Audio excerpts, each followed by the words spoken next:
බෙස්ටීස් log එකට ඔබ සාදරයෙන් පිළිගන්නවා. හයි යාළුවනේ, කොහමද ඔයාලට? පරිස්සමින් ඉන්නවා නේද?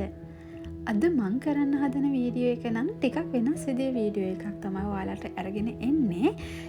රේසින් ආර්ට් වලට කැමති කවුරු හරි ඉන්නවා නම් අන්න එයාලට මේ වීඩියෝ එක ප්‍රයෝජනවත් වෙයි. ඉතින් මට යාළුවනේ මම රේසින් ප්‍රොඩක්ට්ස් එහෙම බිස්නස් කරන කෙනෙක්වත් එහෙම කෙනෙක් නෙවෙයි. මට මගේ බර්ත්ඩේ එකට යාළුවෙක් මට ෆ්ලවර් බොකේ එකක් එව්වා. ඉතින් අන්නේ ෆ්ලවර් බොකේ එක මම මල් වලට පර්සනලි ආසයි. ඒ නිසා මට ඒ ෆ්ලවර් බොකේ එක හැමදාම ළඟ තියාගන්න ක්‍රමයක් හිත ඉන්නකොට තමයි මට මේ ෆ්ලවර් ප්‍රිසර්වේෂන් එක ගැන අයිඩියා එකක් ආවේ. ඊට පස්සේ මම ඒක මේ මල් ටික කාට හරි කියලා කරගන්න පුළුවන්ද කියන එකත් කල්පනා කරලා බලලා ඊට පස්සේ මට හිතුණා ඒක මම්ම කරොත් එහෙම ඒකට ගොඩක් ලොකු වැලියු එකක් එනවා. සහ මම ඒක කරලා පෙන්නුවොත් එහෙම මට ඒ ෆ්ලවර් බොකේ එක උපු ඒ ෆැමිලි එක සතුටු වෙයි කියලා හිතුණා. ඉතින් ඒ හින්දා මම ඔන්ලයින් සර්ච් කරලා ඒකට අවශ්‍ය මොනවාද අවශ්‍ය උපද්‍රව්‍ය ඒ අමුද්‍රව්‍ය ටික මම ඔක්කොම ගත්තා ඔන්ලයින් Amazon වලින් තමයි ඕඩර් කරේ. ඉතින් ඔයාලට මේ පේන්නේ ඒකට අවශ්‍ය මම ගෙන ආපු මෝල්ඩ් එක, ඊට පස්සේ ෆ්ලවර් ඩ්‍රයි කරන්න ගත්ත ඒ සිලිකා ජෙල් එක, ඊට අමතරව මේ තියෙන්නේ මම ගත්ත ලික්විඩ් එක. මම ඉපොක්සි බ්‍රෑන්ඩ් එකෙන් තමයි මේ ලික්විඩ් එක ගත්තේ. මම චූටි එකක් තමයි මුලින්ම ගත්තේ. මම දන්නේ නැහැනේ මේක මට හරියට කරන්න පුළුවන් වේද කියලා. ඊට පස්සේ මේ තියෙන්නේ ඩයි. ඉතින් ඔය වගේ ඔය ටික ඔක්කොම මේ මම ඔන්ලයින් තමයි ඕඩර් කරේ. මෙෂර්මන්ට් කප් එහෙම. ඉතින් මට ඇත්තටම මේක හරිම එක්සයිට් යාළුවනේ. මොකද ෆස්ට් ටයිම් මම කරන්නේ. මේ මල් එක හරිම ලස්සනයි. මේ තියෙන්නේ මල් එක මම ෆ්ලවර්ස් වලට ඇත්තටම ගොඩක් ආසයි. ඉතින් මට හරිම සතුටුයි මේක මට යාළුවගෙන් හම්බ වෙනකොට. ඉතින් මේක තමයි පළවෙනි ෆස්ට් ස්ටෙප් එක. ඉතින් මේ වගේ භාජනයක් ගන්න ඕනේ. ඊට පස්සේ අපි මේ මුලින්ම මේ කරන්න හදන්නේ අපි මල් ටික ඩ්‍රයි කරගන්න හදන්නේ සිලිකා ජෙල් වලට දාලා. ඉතින් ඒක කරන්න ඉස්සෙල්ලා අපිට තියෙනවා මේ ෆ්ලවර්ස් ටික කපා ගන්න ඕනේ. කියන්නේ නටුවෙන් මේ මල් ටික අයින් කරගන්න ඕනේ යාළුවනේ. බලන්න මේ මල් වල තියෙන ලස්සන. මට මාරම සතුටුයි මම මේ මල් එක හම්බුනාට පස්සේ දවස් 3ක් විතර මං ගාව තියාගෙන හිටියා. ඊට පස්සේ තමයි මේ මල් එක දැන් චුට්ට පර වෙන්න පටන් ගන්නවා. මට හරි ලෝභ හිතුණා. ඉතින් මෙන්න මේ විදියට මං මගේ මල් බොකිය හිත ඇතුලෙන් ප්‍රාර්ථනාවකුත් කරගෙනම මේසේ උඩට අරගෙන හිමීට මල් ටික නටුව ඉවත් කරන ගමන් තමයි ඉන්නේ. ඉතින් මම මුලින්ම මලේ පොඩ්ඩක් නටුව ඉතුරු කරලා තමයි කපා ගත්තේ. මොකද කලිනුත් කිව්වා වගේ මම මේ ගැන කිසිම පාඨමාලාවක් හදාලා නැහැ. මට කිසිම දැනුමක් ඒ සම්බන්ධව නැහැ. මට මේ එකම අරමුණ වුණේ මට මේ මල් ටික මං ගාව තියාගන්න ඕනේ කියන එක. ඉතින් ඒකට කරන්න පුළුවන් දෙයක් මොකක්ද කියලා Google එකේ සර්ච් කරාම තමයි මට මේ ෆ්ලවර් ප්‍රිසර්වේෂන් ගැන අයිඩියා එකක් ආවේ. පස්සේ මම මේ ගැන පොඩි රිසර්ච් එකක් කරලා, ඒ කියන්නේ YouTube එකේ වීඩියෝස් 2-3ක් බලලා කිහිපයක්ම මම ඩිසයිඩ් කරා මේක මම කරනවා කියලා. මොකද මට ඕනුනේ එයාලා මට වටිනාකමක් දීලා මේ මල් බොකියට මගෙනුත් වටිනාකමක් දෙන්න. ඉතින් මට මේක ෆ්ලවර් ප්‍රිසර්වේෂන් කරන තැනකට දීලා ලේසියෙන්ම හදාගන්න තිබ්බා. හැබැයි මට හිතුණා ඊට වඩා මේකට වටිනාකමක් තියෙනවා මම මගේ අත්දැකීම්ම දෙයක් කරත් කියලා. ඉතින් කොහොමත් මල් ටික මම මුකුත් කරත් නොකරත් වතුරේ එක දාලා තිබ්බත් මට උපරිම සතියක් දෙකක් තියාගන්න පුළුවන් වෙයි. ඉතින් මාසයක් දෙකක්වත් තියාගන්න බැහැනේ මේ ෆ්‍රෙෂ් ෆ්ලවර්ස්නේ. ඉතින් එහෙම ටික කාලෙකින් පර වෙලා යන මල් ටිකට මෙහෙම try එකක් දුන්නානේ මම කරන්න කියලා හරි හිතට සතුටක් එයි කියලා හිතලා තමයි මම මේ දේ කරන්න ඇත්තටම පටන් ගත්තේ. මොකද මං හිතනවා අපි හැමෝම මිනිස්සෙක් විදියට මේ හරි මාසයි කියලා කවුරු හරි gift එකක් දුන්නොත් ඒක මතකයක් විදියට ළඟ තියාගන්න. ඉතින් මට වැලියු එකක් තියෙන හින්දා තමයි මං වෙනුවෙන් බර්ත්ඩේ එකට කේක් එකක් කපන්න හරි මං වෙනුවෙන් බර්ත්ඩේ එකට gift එකක් දෙන්න හරි කෙනෙක්ට සිතුවිල්ලක් එන්නේ. ඉතින් මට හිතුණා ඒ සිතුවිල්ලට ඒ අහිංසක හැඟීමට මමත් වටිනාකමක් දෙන්න ඕනි කියලා. ඉතින් ඔන්න අපි ආපහු යමු අපේ වීඩියෝ එක දිහාට. දැන් ඔයාලට පේනවා ඇති මම මේ භාජනයේට සිලිකායට ටික දාලා ඉවර වෙලා මේ මල් තියෙන ගමන් ඉන්නේ. හැබැයි මට පළවෙනි මල තියෙනකොටම තේරුණා මේකේ නටුව ටිකක් දිග වැඩි කියලා.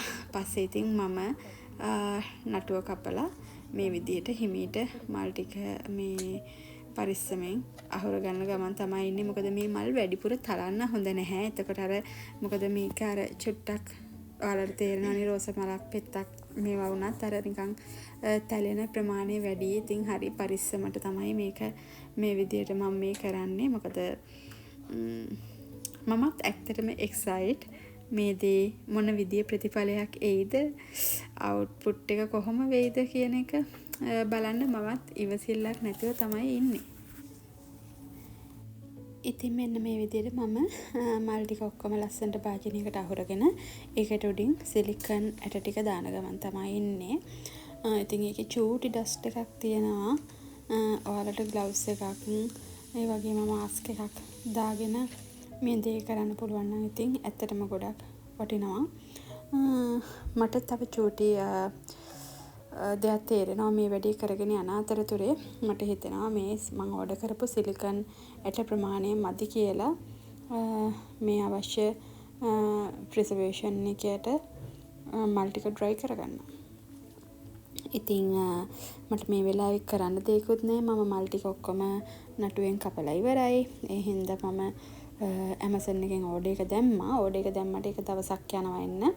ඉතින් ඒ අතරතුරේ දවසක් හරි මට මේ මල් ටික නිකන් තියන්න බැරි හින්දා මම චූටි භාජනයකට ඒ ටික ඔක්කොම සිලිකන් ඇට ටික ඔක්කොම දානවා. ඉතින් දාලා ඒ පෙන්නන විදිය තමයි ඔයාලා දැක්කේ. මට අර Amazon එකෙන් ඕඩර් කරපු සිලිකන් ඇට ටික ආවට පස්සේ නැවත ලොකු භාජනයට දාලා කරපු දේ කරගන්න වීඩියෝ එකක් කරන්න අමතක වුණා. ඉතින් ඒකට මට සමා වෙන්න යාළුවනේ. ඉතින් මේ දැන් ඔයාලා දකින්නේ ඒ ෆ්ලවර්ස් ටික සිලිකන් එකේ බොස්සලා වේලලා ගත්තට පස්සේ පෙනෙන විදිය. ඉතින් මෙන්න මේ විදියට තමයි ඒ ටික ඔයාලට බලා ගන්න පුළුවන් වෙන්නේ. ඉතින් දැන් ඔයාලට පේනවා මම මේ වේලගත්ත මල් ටික මෝල්ඩ් එකකට සිලිකන් මෝල්ඩ් එකට රේසින් ආට් කරන්න යන මෝල්ඩ් එකට මම මේ විදියට පරිස්සමට අතුර ගන්නවා. ඒ මල් ටිකක් ඔයාලට පේනවා වගේ ඇති නිකන් දුඹුරු පාටක් වගේ නිකන් මෙරුන් කලර් එකක් වගේ කියලා. ඒත් එහෙම නැහැ. ඒ සමහරට මගේ ෆෝන් එකේ කැමරා වේ ක්වොලිටි එක මොකක් හරි අවුලක්. ඉතින් මේ තියෙන්නේ මම ඒ හදාගත්ත රේසින් ලික්විඩ් එක. ඉතින් යාළුවනේ මේක ඇත්තටම මේ රේසින් එක මේකේ තියෙනවා type A and type B කියලා. ඉතින් මම type A එක දාගෙන අපි ගන්න එක හා සමානවම ගන්න ඕනේ. ඒකින් එක ටිකක් ගන්නවා නම් B එකිනුත් එක ටිකක්ම ගන්න ඕනේ. ඊට පස්සේ ඒක සමානව මික්ස් කරන්න ඕනේ හිමීට බුබුලු වෙන්නේ නැති වෙන්න. ඉතින් මේක හරි ඉවසීමෙන් කරන්න ඕනේ ප්‍රොසෙස් එකක් තමයි. මම මේක හරිම ආසාවෙන් සහ හරි පරිස්සමට කරපු දෙයක්. මොකද මේ මල් එක මගේ ජීවිතේ මට හම්බෙච්ච පළවෙනි මල් බොකි එක. ඉතින් මම ඒකට පුදුම ආසයි.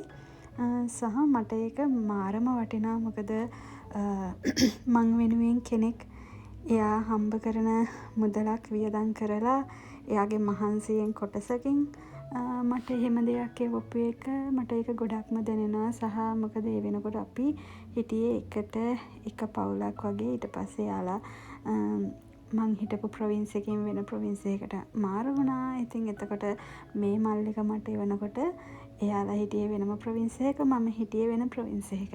ඉතින් ඒක මට ගොඩක්ම දැනුණ දෙයක්. ඒ හින්දා මට උනේ මේ මල් එක හරි පරිස්සමට හැමදාටම මං ගාව තියාගන්න. ඉතින් ඒකයි මං හිතුවේ මෙහෙම දෙයක් කරන්න. දැන් ඔයාලට පේනවා. ඉතින් මම මේක හරි පරිස්සමට මේක මික්ස් කරගන්නවා, දිය කරගන්නවා. ඉතින් මේ චූටි බුබුලු නැති වෙනකන් ඔක හරිම ක්‍රමානුකූලව එකම එක පැත්තකට මේක කරගන්න ඕනේ. ඉතින් සමහර කට්ටිය නම් යාළුවනේ මේකට යූස් කරනවා මම දැක්කපු වීඩියෝස් වල අර මික්සර් එකක් වගේ එකකින් මේක මික්ස් කරනවා. ඉතින් මට එහෙම දෙයක් නෑ. මම මේ පළවෙනි වතාවට try කරන්න ගත්තේ. ඉතින් මම මේක ව්‍යාපාරයක් විදියට එහෙම පාවිච්චි කරන්න හිතුවේ නැහැ. ඒ හින්දා මම ඉතින් මේ විදියට චූටි කප් එකකින් තමයි යූස් කරන්න පටන් ගත්තේ. ඉතින් මම දැන් මගේ සෙටප් එක හදාගෙන ඉවරයි. මේකට දැන් මම කරන්න යන්නේ හිමීට ගත්ත ඒවා දිය කරගත්ත මිශ්‍රණය දාගන්න තමයි යන්නේ. ඉතින් ඔයාලට පේනවා මුලින්ම කොහොමද මම මේ මල් පෙති වලට මේක දාගන්නේ කියලා. චුට්ටක් අරගෙන ඒ ලේ කෝටුව දිගේ මල් පෙති වලට අස්සට හරි පරිස්සමට තමයි මේක දාන්නේ. මොකද මේකේ වැටෙනකොට මල් පෙති ඩැමේජ් වෙන්නේ නැති වෙන්න. මේක හරි ක්‍රමානුකූලව හරි ඉවසීමකින් යුතුව කරන්න ඕනේ. ඉතින් යාළුවනේ මේක හරියට භාවනාවක් වගේ. දැන් සමහර කට්ටිය ඉන්නවනේ. අපි කියන්නේ අර ගෙතුම් කරන කට්ටිය එහෙම වූල් වලින් ගොතන අය, ඒ වගේ අය ඉතින් හරි පරිස්සමට මේක කරනවනේ. අන්න ඒ වගේ ඉතින් මේක ඉවසීමෙන් කරන්න ඕනේ. ඇත්තටම කියනවා නම් මට මේකට පොඩ්ඩක්වත් ඉවසීම තිබ්බේ නෑ. මොකද මට ඕනුනේ මේක ඉක්මනටම හදලා මේකේ මේ අවුට්කම් එක කොහොමද කියන එක බලන්න තමයි මට ඕනේ. ඉතින් ඒත් මං හරි පරිස්සමට මේක මේවා කරා. ඉතින් ඔයාලට දැන් මේ ෆොටෝ එකකින් පේන්නේ මම මේ චූටි කප් එකකට මේකත් ඇත්තටම මං අර ඕඩර් කරපු සෙට් එකෙන්ම ගත්ත එකක්. හම්බ තිබ්බ එකක්. ඉතින් මෙන්න මේ කප් එකෙන් මුලින්ම අර විදියට පෙති වලට ලීයක් ආධාරයෙන් දාගෙන මෙන්න මේ විදියට චූටි කප් එකකින් මල් වටේටම තාම මේ බේස් එක දාන ගමන් තමයි ඉන්නේ. තාම මම වටේ ලික්විඩ් මොකුත්ම මෝල්ඩ් එකට වැටෙන විදියට දාලා නැහැ. තාම මේ ෆ්ලවර් ටිකට තමයි මේ රේසින් මේක මිශ්‍රණය දාගෙන යන්නේ. මොකද හොඳට මේක මම බලපු වීඩියෝස් වල කිව්වේ මේක හොඳටම මේ කවර් වෙන්න ඕනේ. එතකොට තමයි මේක සාර්ථක වෙන්නේ. කිසිම විදියකට මල ඩැමේජ් වෙන්නේ නැති වෙන්නේ කියලා. ඉතින් මේක යාළුවනේ මේ මල් ටික මෙහෙම අහුරන්න ඉස්සෙල්ලා මට ඔයාලට කියන්න බැරි වුණා. දැන් මේ මල් අපි අර රේසින් ඇට වලින් ගන්නවනේ සිලිකා ඇට අස්සේ දාලා තිබිච්ච ඒකෙන් ගත්තට පස්සේ මේ මල් හොඳට ඒකෙන් ගසන්න ඕනේ. මොකද ඒ සිලිකා ඇට මේකේ තියෙන්න හොඳ නැහැ. ඉතින් ඒ හින්දා හරි පරිස්සමට පෙති ඇතුලේ තියෙන සිලිකා ඇට ටික අයින් කරනවා. දැන් ඔන්න යාළුවනේ දැන් ඔයාලට පේනවා ඇති මම දැන් මේ වටේටම මේ මිශ්‍රණය දානවා. මේ තමයි පළවෙනි ලේයර් එක. ඉතින් මේ වගේ අපි ලේයර් කීපයක්ම දාන්න ඕනේ. ඉතින් මේ පළවෙනි ලේයර් එක මුලින්ම දානවා. මේක දාලා අපි ඉන්න ඕනේ පැය මන්නම් පැය 24ක්ම හිටියා මේ මිශ්‍රණය පොඩ්ඩක් හොඳට ඝන වෙනකන්. මොකද මේ එතකොට තමයි ඒක ලස්සනට කිසිම විදිහකට මේ ඩැමේජ් එකක් නොවි මේ වෙන්නේ. ඉතින් මම ඒක හරි ක්‍රමානුකූලව කරා. ඉතින් ඔයාලට මේ පේන්නේ පළවෙනි ලේයර් එක දාලා පැය 24කට පස්සේ ඔහොම තමයි ඒක තිබ්බේ. ඉතින් මේක දැන් මේ වෙනකොට ගොඩක්ම මේ ගල් වෙලා වගේ තමයි තියෙන්නේ. ඉතින් මේ වෙද්දි නම් ඇත්තටම මම හිතන්නේ මම ලේයර් 3-4ක්ම දාලා තියෙන්නේ. මොකද මම එකින් එකටම මේක ලේයර්ස් දානවා වීඩියෝ කරේ නෑ. ඉතින් මේක දවස් 3-4ක ප්‍රොසෙස් එකක් මට නම් ගියේ. මම දන්නේ නැහැ මේ රේසින් ආර්ට් කරන කට්ටියත් එහෙමද කරන්න කියලා. මගේ ෆස්ට් ට්‍රයි එක හින්දා මම හරි පරිස්සමට තමයි මේක කරේ. අර බලන්න යාළුවනේ මම මේ අල්ලලත් බලනවා. මොකද මට එච්චරටම ඉවසීමක් නැහැ මේක මේ එළියට ගන්නකම්. ඉතින් මේ මගේ මම හිතන්නේ 6 වෙනි ලේයර් එක තවත් මල් ටික කවර් වෙන්න තියෙනවා. ඉතින් ඔයාලට පේනවා ඇති මම මේ මොකද්ද කරන්න කියලා.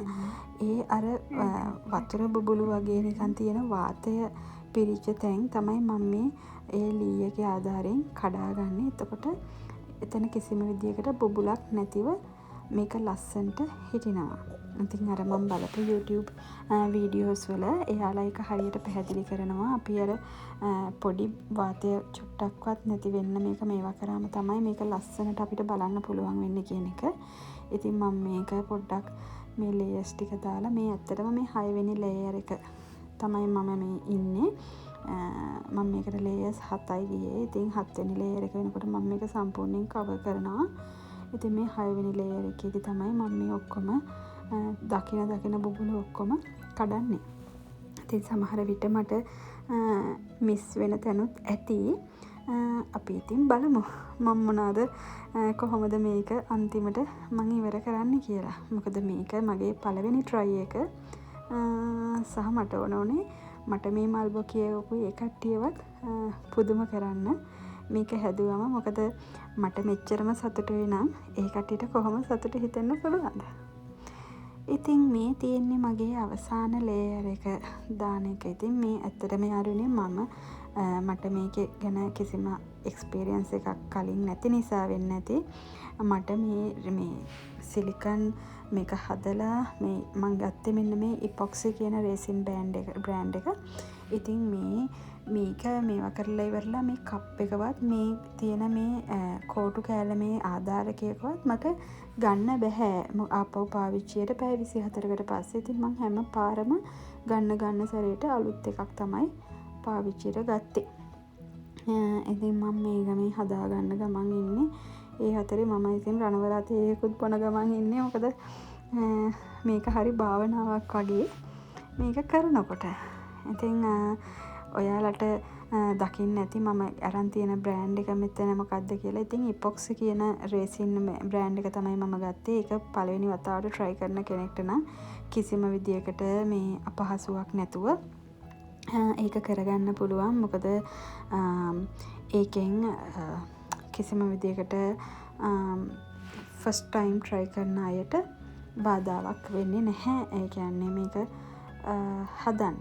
මොකද සමහරක් අයට නැත්තම් සමහර බ්‍රෑන්ඩ් වලින් කරාම ගොඩක් අය දාලා තිබ්බ එක මං ගොඩක් ඇත්තටම එක බ්‍රෑන්ඩ් වල තියෙන වීඩියෝස් බැලුවා. එක බ්‍රෑන්ඩ් වලින් හදපු අයගේ වීඩියෝස් බැලුවා. ගොඩාක්ම හොඳ කමෙන්ට් තිබ්බේ මේ ඉපොක්සි කියන රේසින් එක තියෙන කෙමිකල් එකේ කට්ටියට තමයි ගොඩක් හොඳ මේ කමෙන්ට්ස් තිබ්බේ. ඒ වගේම ඔයාලා වුණත් සර්ච් කරලා බලන්න කවුරු හරි කෙනෙක් ඉන්නවා නම් ආසයි නම් මේ වගේ දෙයක් කරන්න. ඔයාලට උනත් ඒක කරන්න පුළුවන්. ඉපොක්සි කියන රේසින් එක ඒ බ්‍රෑන්ඩ් නේම් එක සර්ච් කරාට පස්සේ ඔයාලට තේරෙන්නේ නැති දෙයක් තියෙනවා නම් එයාලගේ ඒ හෙල්ප් ගයිඩ් එකක් තියෙනවා. ඉතින් ඔයාලට ඒ ගයිඩ්ලයින් through මේක බලා ගන්න පුළුවන්.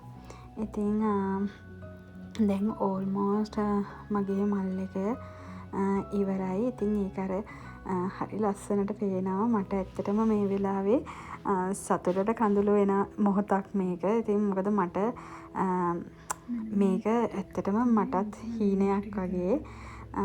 මොකද ඒක හරිම ලස්සනයි. මේක හරි බරයි. මේක වීදුරුවක් වගේ තනිකරම මට හිතා ගන්නත් බැරි වුණා මම මේක හදලා ඉවරුණාම මම එහෙම දෙයක් කරා නේද කියලා. ඉතින් යාළුවනේ ඔයාලටත් ඉන්නා නම් කාට හරි වටිනාකමක් දෙන්න, ස්පෙෂලි අපි වෙනුවෙන් කෙනෙක් මුදලක් වියදම් කරලා දෙයක් කරනවා නම් යාළුවෙක් හෝ වේවා, තමන්ගේ අම්මා තාත්තා හෝ සහෝදර සහෝදරියෙක් හරි, එහෙම නැත්නම් තමන්ගේ ආදරවන්තයා හරි, හොඳම යාළුවෙක් යෙහෙලියෙක් හරි, එහෙම කවුරු හරි වා වෙනුවෙන් එහෙම දෙයක් කරනවා නම් පුංචි තෑග්ගක් එයාලගේ මුදලක් වියදම් කරලා දෙනවා නම් අපි දැනගන්න ඕනේ ඒකට වැලියු එකක් දෙන්න. එතකොට ඒක දීපු කෙනාටත් ආසයි අපි ඒක පරිස්සම් කරා නේද කියලා. ඉතින් මන්නම් යාළුවනේ මට හම්බෙලා තෑග්ගක් විදියට යම් කිසි කෙනෙක් දෙන්නේ චූටි කොළ කෑල්ලක් දුන්නත් මම හරි පරිස්සමට තියාගන්නවා. මං ඒවා හරියට එකතු කරනවා. ලේසියෙන් මට හම්බෙන තෑගි නම් විසි කරන්නේ නැහැ. මොකද මං ඒවා හරි පරිස්සමට ආරක්ෂා කරනවා. මොකද මම හිතනවා ඒක තමයි අපි යාළුවට දෙන්න පුළුවන් උපරිම රෙස්පෙක්ට් එක සහ උපරිම වැලියු එක කියන එක. ඉතින් ඒක එක එක්කෙනාගේ ඩිපෙන්ඩ් වෙන්න පුළුවන්. සමහර අය තෑගි වලට ආස නැති වෙන්න පුළුවන්. සමහර අය මල් වලට ආස නැති වෙන්න පුළුවන්. සමහර එක එක්කෙනා ඉන්නවා. ඉතින් මම පර්සනලි මල් වලට ආසයි. ඉතින් ඒ හින්දා මම ඉතින් මේක තියාගන්න විදියක් තමයි බැලුවේ. මෙන්න මෙහෙම තමයි යාළුවනේ ෆයිනලි මගේ මේක රේසින් ආර්ට් නිර්මාණය මට හම්බෙච්ච මල්බොකි එකේ අන්තිමට හැදිලා ආපු විදිය. ඉතින් මම මේක මගේ ඒ මල් එක යවපු කට්ටියට පෙන්නුවාම යාළුවට හරිම සතුටුයි. යාළුවට හිතා ගන්න බෑ. ඉතින් මං හිතනවා ඔයාලත් එන්ජොයි කරන්න ඇති කියලා මගේ වීඩියෝ එක. එහෙනම් කවුරු හරි කෙනෙක් ඔයාට තෑග්ගක් දුන්නොත් ඒක ආරක්ෂා කරන්න කියලා හිතනවා නම් ඒක ඔයා ගාව සදහටම ළඟ තියාගන්න ඕන නම් මං වගේ මේ වගේ චූටි උපක්‍රම පාවිච්චි කරන්න. එතකොට ඔයත් සතුටින් ඒ යාළුවත් සතුටින්. එහෙනම් ඔයාලා හැමෝටම සුබ දවසක්. ආදරේ ඔක්කොටම පරිස්සමින් ඉන්න. ඒ වගේම අමතක නොකර මගේ YouTube channel එක subscribe කරන්න. ඉක්මනටම අලුත් වීඩියෝ එකකින් නැවත හමු වෙමු. පරිස්සමින් ඉන්න එතකන්. ආදරේ ඔයාලා ඔක්කොටම. බුදු සරණයි ජේසුස් වහන්සේ.